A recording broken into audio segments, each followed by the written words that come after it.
সুপ্রিয় শিক্ষার্থীগণ, তোমাদের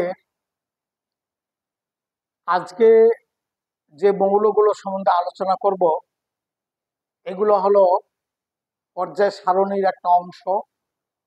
এই অংশটার নাম হচ্ছে পি ব্লক। এখানে মোট মৌল আছে 36টা, হিলিয়াম ছাড়া। এখানকার গ্রুপগুলো হলো 13 থেকে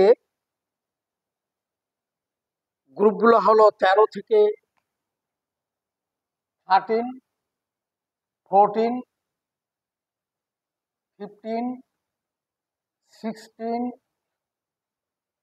17 এবং 18, অর্থাৎ 13 থেকে 18 পর্যন্ত গ্রুপগুলো যে মৌলগুলো সেগুলো হচ্ছে পি ব্লক মৌল।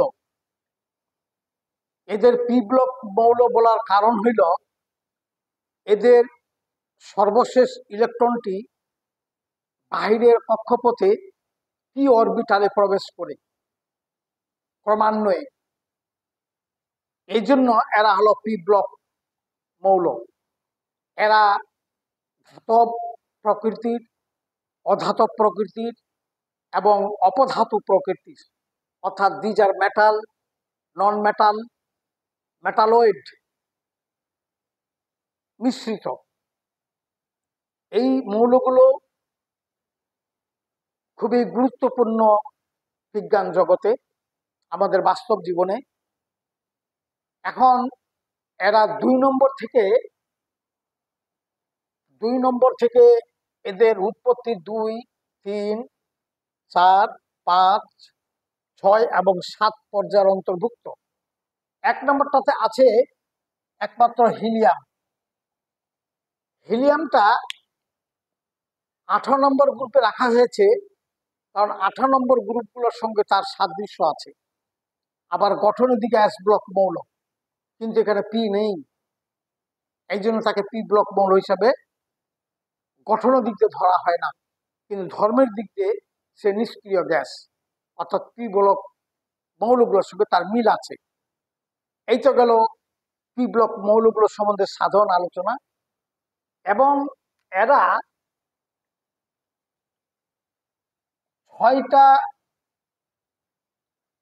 6টা গ্রুপে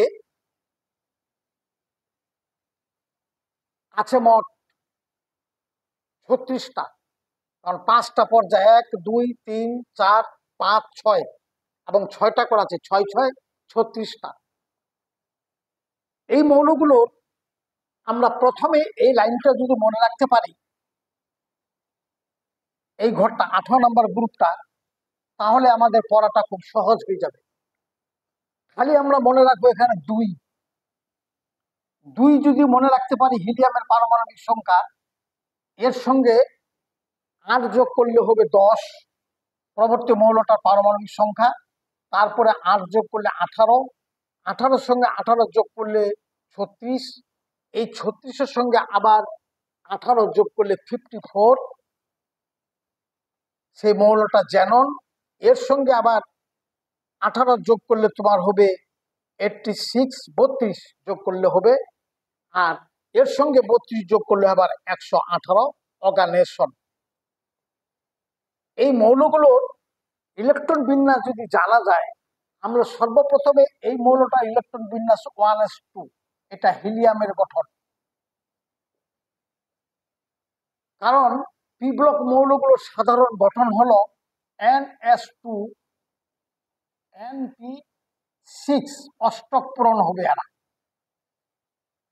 এই জন্য এটা 2 নম্বর পর্যায়ে 2s2 2p6, তাহলে 8টা হইল, আর হিলিয়ামের সঙ্গে যোগ করলে 10টা হয়ে গেল। তাহলে আমরা পর্যায়টা মনে রাখলে বাহিরের গঠনটা পাচ্ছি। যেমনটা 3 নম্বর 3s2 3p6 এবং তৎসঙ্গে 10টি লাগে, তাহলে এখানে নিয়নের গঠনটা আমরা মনে রাখলেই এটা হয়ে যাচ্ছে। নিয়ন কোর 3s2 3p6, এটার গঠন হলো আর্গনের। পরবর্তীতে যে 36 পারমাণবিক সংখ্যা বিশিষ্ট মৌলটা ক্রিপ্টন, এই ক্রিপ্টন মনে রাখতে গেলে যেহেতু সে 4 নম্বর পর্যায়, তাহলে 4s2 এবং 4p6, তারপরে তার 18টা দরকার। এই জন্য এই 4 নম্বর পর্যায়ে ডি এর উৎপত্তি ঘটবে, অর্থাৎ 3d10 এবং 4s2 4p6, এবং সেটা আর্গনের গঠনের পরে যোগ করলে এটা ক্রিপ্টনের গঠন পাবো। অনুরূপভাবে জ্যাননের গঠন যদি আমরা করতে চাই, তাহলে অবশ্যই আমরা ক্রিপ্টনের গঠনটা ওখান থেকে নিয়ে আসবো। এই ক্রিপ্টনের গঠনটা 36, তারপরে যেহেতু 5 নাম্বার, এটা 5 নম্বর পর্যায়ে 5s2 5p6, অর্থাৎ আমরা জানি বহিষ্ঠ কক্ষপথার 8টা তার ইলেকট্রন। অতঃপর ক্রিপ্টনের গঠন 36। এবার অনুরূপভাবে রেডনের গঠন জানতে গেলে যেহেতু 6 নম্বর পর্যায়ের মৌল, তাহলে 6s2 6p6, তৎসঙ্গে আমরা ডি পাবো 5d10, কারণ ডির উৎপত্তি হবে 4 থেকে। 4 থেকে যেমন 3d, এখানে 4d, এখানে 5d10। এখন এখানে আবার এফ এর উৎপত্তি ঘটবে। মনে রাখিও 6 নম্বর এবং 7 নম্বর পর্যায়ে 4f এবং 7 নম্বর পর্যায়ে 5f উৎপত্তি ঘটবে। তাহলে 7টা হলো 7s2 7p6 অর্গানাইজেশনের গঠনটা, তৎসঙ্গে রেডনের 86 এর গঠনের সঙ্গে এই গঠনটা যোগ করলেই আমরা এই গঠনটা পেয়ে যাব, অর্থাৎ 86 অর্গানাইজেশনের গঠনটা পেয়ে যাব। এই সর্বশেষ মৌল আবিষ্কৃত হয়েছে এ পর্যন্ত 118। এখন যদি আমরা এই গঠনটা জানি, তাহলে এই গঠনটা জানলে আমাদের সহজ হয়ে গেল, কারণ এই গঠনটা হলো আর্গনের গঠন, নিয়নের গঠন, হিলিয়ামের গঠন, ক্রিপ্টনের গঠন, জ্যানন এবং রেডনের গঠন আমরা যদি জানতে পারি, তাহলে আমরা 2 নম্বর পর্যায়ের মৌল p1 to 6, অর্থাৎ p1 2 3 4 5 এবং 6 পিতে ক্রমান্বয়ে, ঠিক তেমনি এটা 3 নম্বরের p3p1 2 6 এবং 3s2, তারপরে নিয়নের গঠন সঙ্গে যোগ করে এটা করলে আমরা p1 p2 p3 up to p5 এবং p6 হয়ে যাবে। অনুরূপভাবে এটা 4 নম্বরের, এটা হলো তোমার 4p1 to 6 4p1 to 6 1 থেকে 6 4p এবং 4s2 তারপরে 3d10 এবং আর্গনের গঠন যোগ করলে আমরা এই4p1 to 6, অর্থাৎ 4p1 4p2 4p1 4p2 ইত্যাদি হতে হতে 4p5 4p6। অনুরূপভাবে আমরা 5 নম্বরের গঠনটি তাই, 6 নম্বরের গঠনটি তাই, 7 নম্বরের গঠনটি অনুরূপ একই। শুধু মনে রাখতে হবে 6 নম্বর পর্যায়ে 4f এবং 7 নম্বর পর্যায়ে 5f এর উৎপত্তি ঘটবে। এইটুকু মনে রাখলেই যথেষ্ট, আর ওদিকে 2 নম্বরটা মনে রাখলেই যথেষ্ট। এখন আমরা এই মৌলগুলো যদি বিন্যাস করি, এটা হলো 17 নম্বরটা হ্যালোজেন গ্রুপের মৌল এবং এর ফ্যামিলিটা হচ্ছে ফ্লোরিন ফ্যামিলি। তাহলে ফ্লোরিন, ক্লোরিন এবং ব্রোমিন, অর্থাৎ এটা হলো fluorine family halogen group. Fluorine, chlorine, bromine, iodine এবং অ্যাসিটাইল, এদের বহিষ্ঠ কক্ষপথে 5টি করে ইলেকট্রন, এবং এরা যথাক্রমে fluorine, chlorine, bromine, iodine, acetyl, এরা সামুদ্রিক উৎপাদনকারী লবণ, এই জন্য এদেরকে বলা হয় হ্যালোজেন। অপরদিকে 8 নম্বর গ্রুপের 8 নম্বর অর্থাৎ 16 নম্বর গ্রুপের মৌলগুলো এর প্রতিনিধিত্বকারী হচ্ছে অক্সিজেন ফ্যামিলি।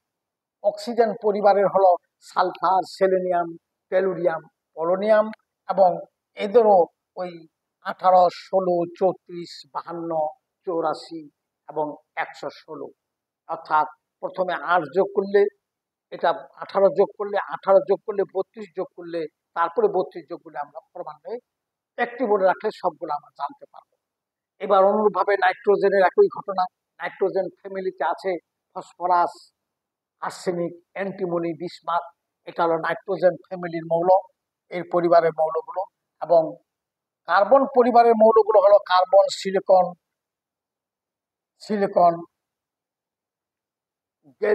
জার্মেনিয়াম, টিন এবং লেড, এগুলো হলো কার্বন পরিবারের মৌল। এদের বহিষ্ঠ কক্ষপথের ইলেকট্রন হলো 4টা। এর বহিষ্ঠ কক্ষপথে 3টা বোরন। বোরন হলো বোরন, অ্যালুমিনিয়াম, জার্মেনিয়াম, ইন্ডিয়াম এবং হেলিয়াম। এদের বহিষ্ঠ কক্ষপথে হলো 3টি ইলেকট্রন। এর বহিষ্ঠ কক্ষপথে 4টি, এর বহিষ্ঠ কক্ষপথে 5টি এবং এর বহিষ্ঠ কক্ষপথে 6টি। এর হলো 7টি এবং এদের হলো 8টি করে। অর্থাৎ এই জন্য এটা হলো 17 নম্বর গ্রুপ। 7-এর সঙ্গে 10 যোগ করলে 17। অনুরূপভাবে 15, 16, 15, 14 এবং 13। এখানে 3-এর সঙ্গে 10 যোগ করলে 13। অর্থাৎ শক্তি স্তরের সংখ্যাটা হবে পর্যায় সংখ্যা, আর বহিষ্ঠ কক্ষপথের ইলেকট্রনটা বহিষ্ঠ কক্ষপথের ইলেকট্রনের সঙ্গে 10 যোগ করলে গ্রুপটা পাওয়া যাবে। এই হলো পি গ্রুপের মৌলের একটা বৈশিষ্ট্য। এরা সবাই ধাতু পদার্থ না, এরা অধাতু পদার্থ আছে। যেমন এখান থেকে যদি আমরা চিন্তা করি এই মৌলটা, এখান থেকে এই মৌলটা আমরা যদি একটা ব্লক রেখা করি, তাহলে এই মৌলগুলোর এদিকে হলো এই অ্যালুমিনিয়ামের এই পাশে মৌলগুলো হলো ধাতব মৌল, আর এদিকে হলো এটা অধাতু এবং অপধাতু। এই তো গেল এই পি ব্লক মৌলগুলো সম্বন্ধে তোমাদের মোটামুটি ইলেকট্রন বিন্যাস এবং তাদের অবস্থান, অর্থাৎ periodic table of P block elements. সংক্ষিপ্ত আকারে এইটুকু মনে রাখলে হবে। এটা বিভিন্ন ফ্যামিলি সম্বন্ধে আমরা ধরে ধরে একটা একটা করে আলোচনা করব। যেমন নাইট্রোজেন পরিবারের মৌল, হ্যালোজেন পরিবারের, ফ্লোরিন পরিবারের মৌল, অক্সিজেন পরিবারের মৌল, নাইট্রোজেন পরিবারের মৌল, কার্বন পরিবারের মৌল, বোরন। এই পরিবারের মৌলগুলো আমরা তাদের আয়নীকরণ শক্তি এবং তাদের ইলেকট্রন আসক্তি, অ্যাটমিক সাইজ এবং তাদের ঘনত্ব ইত্যাদি সব, মেল্টিং পয়েন্ট ও গলনাঙ্ক ইত্যাদি সম্পর্কে আমরা প্রত্যেকটি গ্রুপ ধরে ধরে আলোচনা করব। আজকে শুধু এই পি ব্লকের পর্যায় সাউন্ড সম্পর্কে তোমাদের কাছে উপস্থাপন করা হলো।